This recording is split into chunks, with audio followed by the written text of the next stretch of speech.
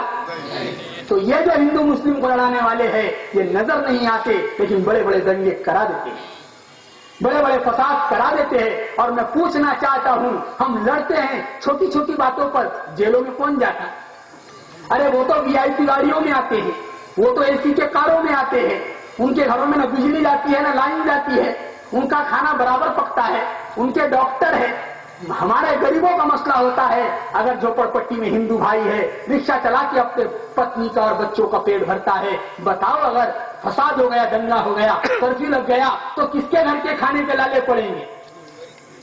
کون مسلمان غریب ہے اس کے گھر کے لالے پڑیں گے. ہم ہندو مسلمان محبت سے رہے, پریم سے رہے, پیار سے رہے. اس لیے میں کہتا ہوں سارے جہاں سے اچھا ہندوستان ہمارا, ہم بلبلے ہیں اس کی, یہ گلستان ہمارا. تو آئیے ہم سب مل کر عہد کریں, کبھی دنگا فساد نہیں کریں گے, کسی کی باتوں میں نہیں آئیں گے. پورے انجن گاؤں میں, پوری تحصیل میں پریم پیار کا ماحول بانٹو. ان کو عید کے موقع پر بلاؤ اور ان کی خوشیوں کے موقع پر ان کا حال چال پوچھو. ان کے غریبوں کا خیال رکھو. جھوپڑ پٹیوں میں جاؤ, وہ غریب لوگ, دیکھو ایک بات یاد رکھو, میں مالداروں سے, پیسے والے لوگوں سے کہنا چاہوں گا, اگر تم مسلمان ہو اور تم اللہ کو مانتے ہو, تم رسول اللہ کو مانتے ہو, تو جھوپڑ پٹیوں میں جاؤ بغیر کسی مذہب پوچھے ہوئے, دھرم پوچھے ہوئے. اگر وہ غریب ہے, مانوتا کے نام پر اس کی مدد کرو. اللہ کی قسم جو کام ہمارے محنتوں سے اور قربانیوں سے نہیں ہوں گے وہ ہمارے اچھے اخلاق اور اچھے کیریکٹر سے ہو جائیں گے. اللہ تعالیٰ ہدایت کی ہوائیں چلائیں گا. جاب در جاب لوگ امن اور شانتی کے چھائے میں آئیں گے اور لوگ اسلام کو پڑھیں گے اور سمجھیں گے. یہی میرا پیغام تھا. بہت دیر ہو گئی ہے, میرے بعد بھی کچھ لوگوں کو بات کرنی ہے, دیری کی وجہ سے میں معافی چاہتا ہوں. وما توفیق الا باللہ. کہہ رہا ہوں آپ کا زیادہ, بس 1 یا 2 منٹ کے اندر بات ختم کروں. بیٹھ جائیے, بیٹھ جائیے, کم از کم ہم دعا کر کے جائیں. بیٹھ جاؤ, بیٹھ جاؤ, جہاں ہے وہیں بیٹھ جاؤ. ہلو, میں صرف دعا کر دوں کیا؟ بھوشن بھیا, میں صرف اپنے مہمان کا شکریہ ادا کرنے بیٹھا ہوں, میری اپنی تقریر کرنے نہیں بیٹھا. ماشاء اللہ ہمارے محترم معزز مفتی اسپار صاحب, تو میں لے لوں اس کے بیٹھ بنا مائک کے. اللہ تعالیٰ نے بڑے اچھے جذبات دیے ہیں ماشاء اللہ. وہی فون کرا, بہت بڑے علم و عمل سے نوازا ہے.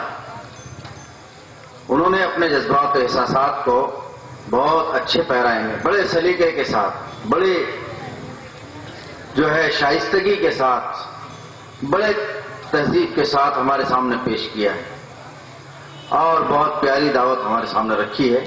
میں اگر اس پر تبصرہ کرنا چاہوں تو اس کے لیے بھی کافی ٹائم لگے گا, اس لیے کہ آپ کے کچھ اشارے اجمالی تھے جس کی تفصیلات بہت لمبی ہے, جو حضرت نے, مولانا نے ہمارے سامنے اجمالاً رکھا ہے. لیکن موقع بموقع ہم انشاءاللہ ایسے پروگرام جب ترتیب دیے جاتے رہیں گے تو بار بار ہمارے سننے میں آتے رہیں گے. صرف یہ ہے کہ ہمیں مولانا مفتی اسپار صاحب نے جن باتوں کی طرف ہمیں دھیان دلایا ہے اس کی طرف ہم توجہ کے ساتھ گامزن رہیں اور اسی احساسات کے ساتھ ہم جیے, اور ملک کی اہمیت اور اس میں ہماری ذمہ داری, یہ خاص حضرت کا عنوان رہا ہے کہ ملک ہمارے لیے کتنا اہم ہے اور ملک کے لیے ہماری اپنی کتنی بڑی ذمہ داری ہے اور سب کی ذمہ داری ہے. اس کو ہم سمجھتے ہوئے چلیں. میں سمجھتا ہوں اور مزید کسی کو شکریہ کے لیے بلا رہے ہیں؟ اچھا ٹھیک ہے, شکریہ. تو میں شکریہ کرنے والوں کو شکریہ ادا کر دیتا ہوں, وہ آپ کا شکریہ ادا کریں گے اور میں اپنے مہمان کا شکریہ ادا کر کے بس اپنی جگہ لیتا ہوں. اللہ تعالیٰ ہمیں کہی سنی باتوں پر عمل کرنے اور اس کو سمجھنے کی توفیق نصیب فرمائے اور پورے ملک کے اندر امن و امان اور شانتی کا. جی آپ سب, اب میں جس محنت کے ساتھ اس پروگرام کو ترتیب دیا گیا تھا, اللہ تبارک و تعالیٰ آپ حضرات کو بہترین جزائے خیر عطا فرمائے, آپ کی قربانیوں کو قبول فرمائے. یہ قربانیاں دوستوں بزرگوں رائے گا جانا نہیں ہے. میں آپ حضرات کا تہ دل سے شکریہ ادا کرتا ہوں کہ آپ نے اپنے کاروبار کو چھوڑ کر یہ وقت کی قربانی دی, یہ دین کے خاطر. بہت بڑی معلومات ہم کو یہاں پر ملی. میں آئندہ بھی آپ حضرات سے گزارش کرتا ہوں کہ جب بھی جمعیت کی کوئی آواز لگے, چاہے وہ کوئی پروگرام کے متعلق ہو, چاہے کوئی مورچے کے متعلق ہو, جیسے ابھی 13 اگست کو آپ حضرات بڑے دل و جان کے ساتھ مورچے میں شامل ہوئے, یہ پورے ہندوستان میں امن کے ساتھ, سکون کے ساتھ میں رہنا چاہتے ہیں. میں آپ سبھی حضرات کا شکریہ ادا کرتا ہوں اور دل کی گہرائیوں سے آپ حضرات کو دعائیں دیتا ہوں کہ اللہ تبارک و تعالیٰ آپ حضرات کو بہترین جزائے خیر عطا فرمائے. ساتھ ہی میں اپنے پولیس محکمے کا بھی شکریہ ادا کرتا ہوں کہ انہوں نے ہمارے پروگرام کو ترتیب دینے میں ہمارا سہیوگ کیا, ہماری مدد کی. ہمارے ساتھ میں ایسا ہی معاملہ کریں گے. اللہ تبارک و تعالیٰ آپ حضرات کو جزائے خیر عطا فرمائے. درود شریف پڑھ لے, انشاءاللہ دعا ہوگی. والصلاة والسلام على سيد الأنبياء والمرسلين وعلى آله وأصحابه أجمعين ربنا آتنا في الدنيا حسنة وفي الآخرة حسنة وقنا عذاب النار۔ اے اللہ ہم سب کے گناہ و خطاؤں کو معاف فرما۔ اے اللہ ہمارے اپنے وطن عزیز کے لیے ہم کو ہر طرح کی قربانی دینے کے لیے آمد اور مستعد فرما۔ اے اللہ ہمارے وطن کی ہر جانب سے اے اللہ حفاظت فرما، شریروں کے شر سے، حاسدین کی حسد سے، فتین کے فتنوں سے، اے اللہ شیطانوں کی شرارت سے ہمارے ملک کی اور ملک کے باشندوں کی ہر جانب سے حفاظت فرما۔ اے اللہ ہم سب کو ملک کے لیے ہمہ وقت تیار رہنے کی توفیق نصیب فرما۔ ملک میں رہنے والے ہر مذہب و ملت کے افراد کو آپس میں شیر و شکر رہنے کی توفیق و سعادت نصیب فرما۔